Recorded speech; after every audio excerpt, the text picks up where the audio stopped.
This conference will now be recorded. The joints of the foot. Here we will be seeing the tarsal bones, metatarsal bones, and interphalangeal joints.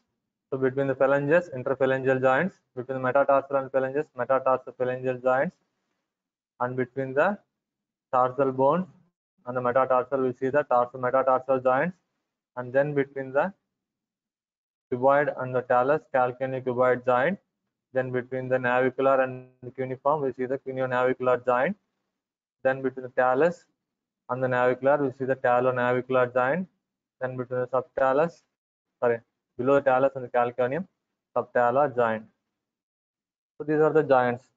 Between the tarsal, we call it as intertarsal, tarsometatarsal, and between the metatarsal bones, intermetatarsal bones, metatarsal joints, and the phalanges, metatarsophalangeal and interphalangeal joints.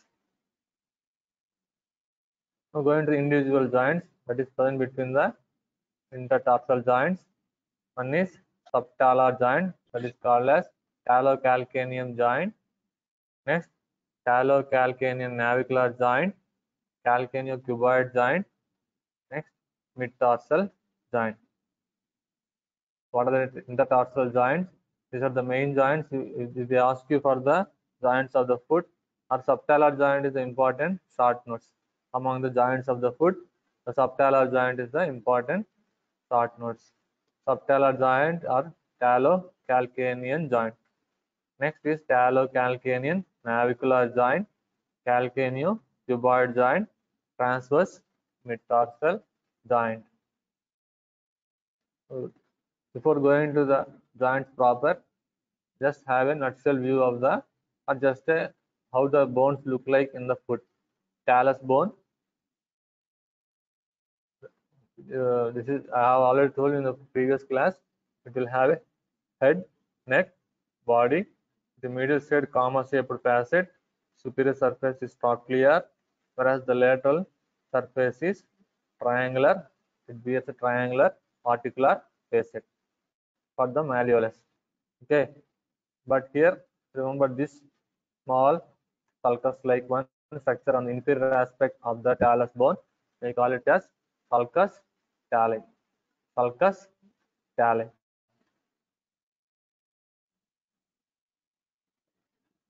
This is calcaneum bone. Calcaneum bone, medial surface, lateral surface, superior surface, and plantar surface. So in any surfaces, you will be seeing the anterior aspect, superior aspect, posterior aspect.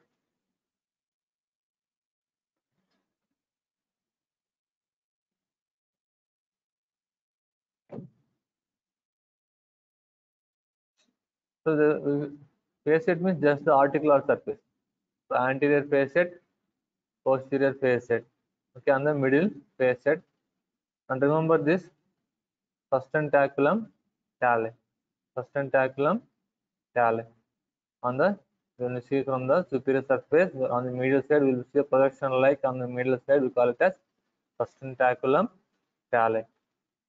And on the above surface or superior surface of the tarsal bone, we see another sulcus, we call it as sulcus calcaneum. Sulcus calcaneum. Sulcus talli and the sulcus calcaneum, they together form one groove-like structure. We call it as sinus tarsi. Coming to the plantar surface, here we will be seeing the medial process, lateral process, and the calcaneum tubercle. That's about the calcaneum bone. As far as the class is concerned, remember anterior articular facet, medial articular facet, posterior articular facet, sulcus calcaneum on the plantar surface. Remember this triangular area present between the calcaneum tubercle, medial and lateral process.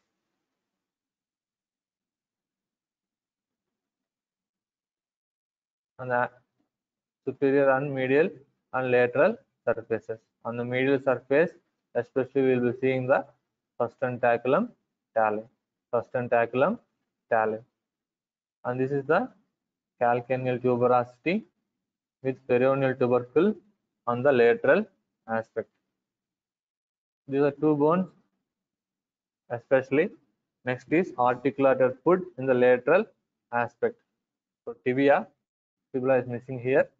Talus bone with the neck of the talus, subtalar joint, and this is the calcaneum bone where it articulates laterally with the cuboid bone, which is cube-shaped bone, and the navicularis, which is a board-shaped bone with the cuneiform, three cuneiform, medial, intermediate, lateral cuneiform. Next, metatarsal bones, 1, 2, 3, 4, 5. They are numbered from medial to lateral side, that is from the big toe to the little toe. Next, phalanges. Remember, the adduction or abduction of the phalanges will take according to the second metatarsal. According to the second metatarsal. In the case of fingers, we take the middle finger where adduction, abduction takes place. But in the case of foot, we will take the second metatarsal where adduction and abduction will take place. That's about the bony aspects of the joints concerned. Now going to the class proper, subtalar joint, joints present below the talus bone, especially this posterior talocalcaneal joint. Posterior talocalcaneum. In the name itself, we will be getting the how the joint will be there. Talo between the talus, body of the talus, and the calcaneum. But here we will be seeing one anterior talocalcaneum, posterior talocalcaneum joints between the talus and the calcaneum. But the posterior talocalcaneum joint is the subtalar joint. What is the type of joint? So when you joint, you tell about the type of joint. That is, it is a plain type of synovial joint. Plain type of synovial joint. Next is ligaments. So ligaments will be fibrous capsule, medial ligament, lateral ligament, and between the talus and the calcaneum in the sulcus tali and sulcus calcaneum. That this is the interosseous talocalcaneal ligament and cervical talocalcaneal ligament. So medial side we will be seeing the interosseous talocalcaneal ligament, and lateral side we will be seeing the cervical talocalcaneal ligament. What are the differences? Interosseous talocalcaneal ligament is a thick ligament compared to cervical ligament. It is located in the sinus tarsi, that is the gap or groove like or rounded gap present between the small grooves in the talus lower surface and the upper surface or superior surface of the calcaneum. This is present on the lateral surface of the calcaneum, just lateral to the interosseous talocalcaneal ligament, cervical ligament. So which ligament starts in inversion and eversion. So in the tarsal bones, the main movements we observe here is inversion, eversion. So this is inversion. If the medial border is raised, we call it as inversion. If the lateral border of the ankle is raised, we call it as eversion. So interosseous talocalcaneal ligament.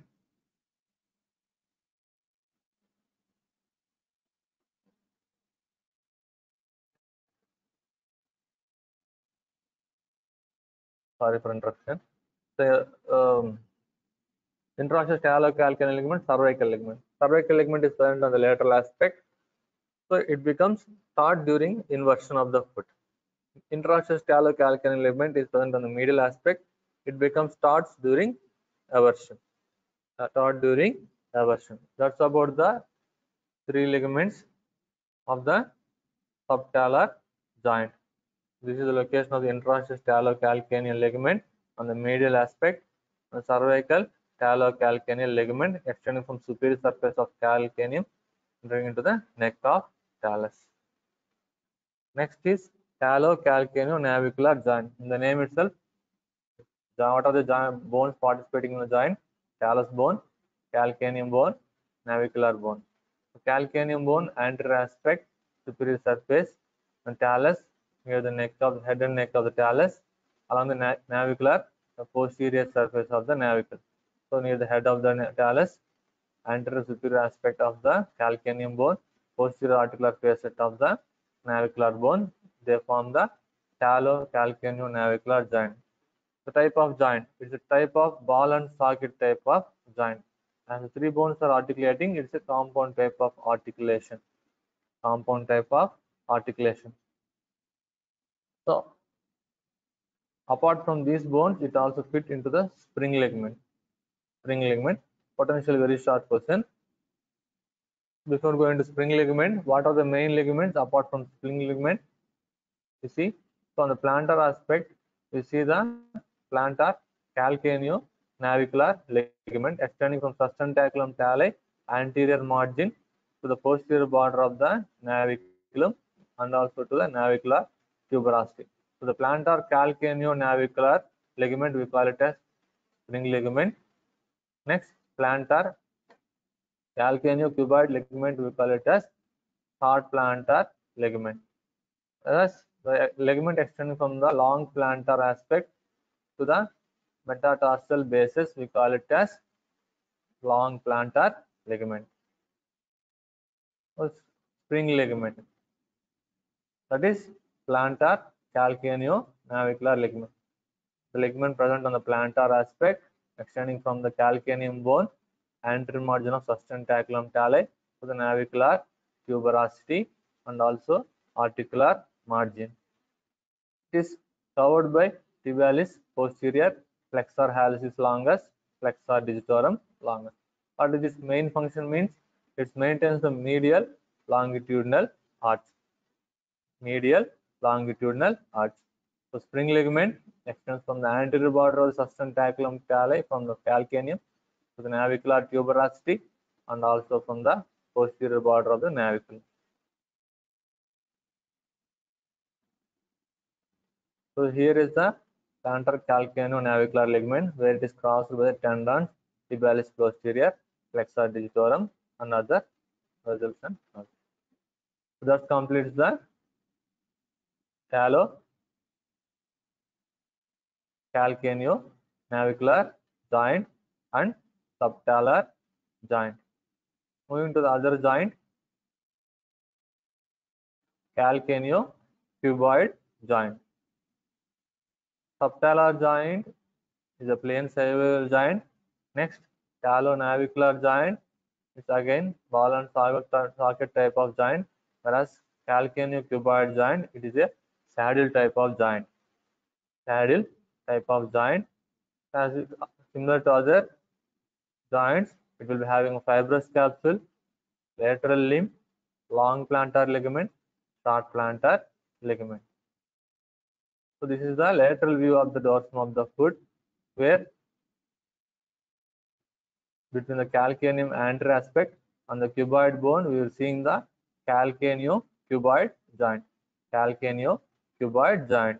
Here we will be seeing three ligaments. One is bifurcate ligament, long plantar ligament, short plantar ligament. So on the plantar aspect, if it is lengthier, we call it as long plantar ligament. If it is short plantar ligament. Coming to their extensions and their attachments. Bifurcate ligament, it's a Y-shaped one present on the dorsal aspect. It is present on the dorsal aspect of the calcaneocuboid joint. It will having two limbs, medial limb, lateral limb.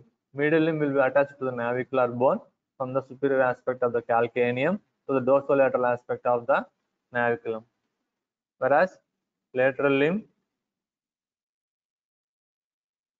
will be attached to the dorsomedial aspect of the cuboid bone. Okay, so what bifurcate ligament, Y-shaped ligament attached proximally to the sulcus calcaneus. Distally, it is attached to the medial limb of the navicular bone dorsolateral aspect, whereas the lateral limb, it is attached to the dorsomedial aspect of the cuboid bone. So here you are seeing the bifurcate ligament on the screen on the dorsal aspect extending from the sulcus calcaneum to the navicular bone on the dorsomedial aspect on the dorsolateral aspect of the cuboid bone. Dorsolateral aspect of the cuboid bone. That's about the ligaments of the calcaneocuboid joint on the dorsal aspect. Now going to the plantar aspect. long plantar ligament. Just remember the calcaneum bone, plantar surface, where you see the triangular area present between the tubercles and calcaneum processes. From this area, the long plantar ligament goes and attaches to the metatarsal bones and also to the cuboid bone and also to the cuboid bone. That's about the long plantar ligament. It is one of the longest ligament. The extension from the triangular surface attaching to the metatarsal. And remember, it is enclosing the tendon of the peroneus longus. It is present deep to the long plantar ligament. Deep to long plantar ligament. Next ligament is short plantar ligament. So after reflection of that long plantar ligament, deep to it, we will be seeing the short plantar ligament. It is called as plantar calcaneocuboid. The short plantar ligament on the plantar aspect will be present on the medial aspect, whereas spring ligament will be present on the lateral aspect in this diagram. Okay, but if it is reverse it, on the medial aspect we will be seeing the spring ligament, lateral aspect will be the short plantar ligament. So in the foot, if you see, cuboid bone will be present on the lateral aspect, naviculum will be present on the medial aspect. Extending from the calcaneum to the cuboid, we will be seeing the plantar calcaneocuboid ligament. It is attached proximally to the anterior tubercle of calcaneum, distally to the groove of the cuboid. Groove of the cuboid. So plantar calcaneocuboid ligament is the short plantar ligament. So that's about the calcaneocuboid joint. Next is transverse tarsal joint or mid-tarsal joint. This is a compound joint made up of talonavicular and calcaneocuboid joint. Calcaneocuboid joint or mid-tarsal joint, where here, similar to other joints, you see the inversion and eversion.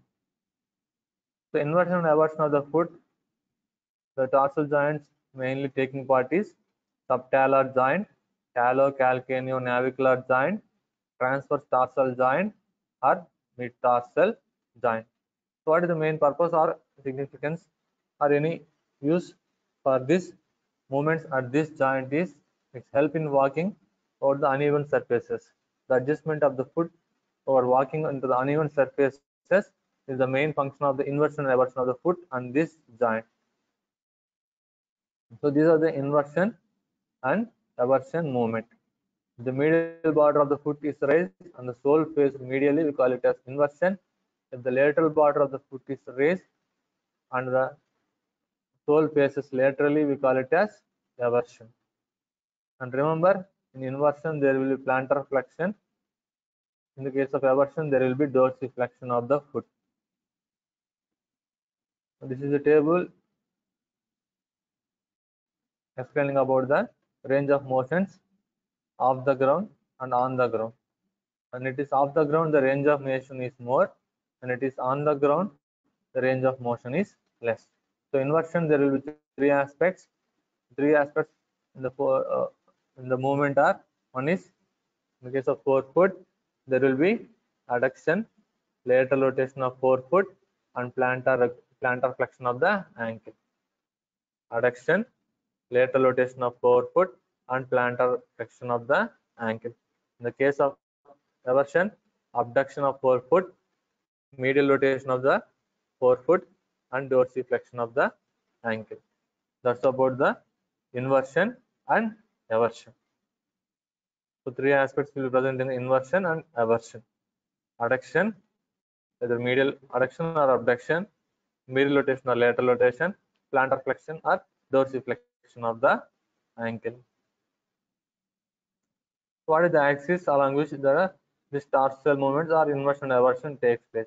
It is the oblique axis which extends from the downwards part of the calcaneum to the upper medial aspect of the neck of the talus in the superomedial side. So among the movements, the range of movements are inversion is more compared to the eversion because of the narrow talus point which fits into the posterior tibiofibular socket.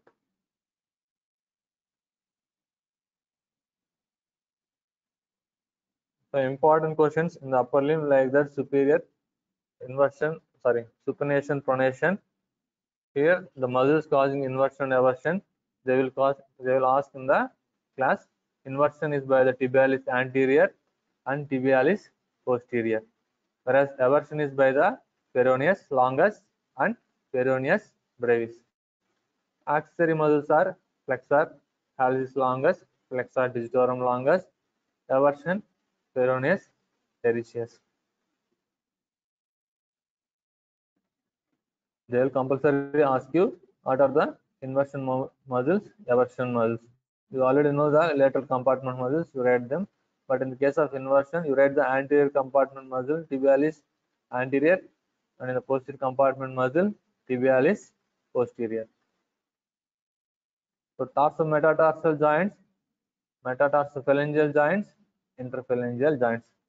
I am leaving you to learn the ligaments and the cavity aspect, but just mainly mentioning about tarsometatarsal joint. It's a plain type of synovial joint and it allows the gliding movement. Whereas metatarsophalangeal joint is a ellipsoid type of joint. Apart from dorsiflexion and plantar flexion, they will also help adduction, abduction. Remember, here it passes through the second metatarsal, not the third not through the third metatarsal, the axis. So interphalangeal joint, similar to the phalangeal joints, here it is also hinge joint. Remember, metatarsophalangeal, which is ellipsoid type of joint, tarsometatarsal, plain type of joint, whereas the subtalar joint, it is a synovial joint, whereas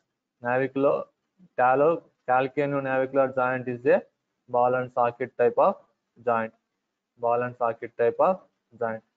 So this finishes the class with, here is a summary. This is the acknowledgement. This finishes the class.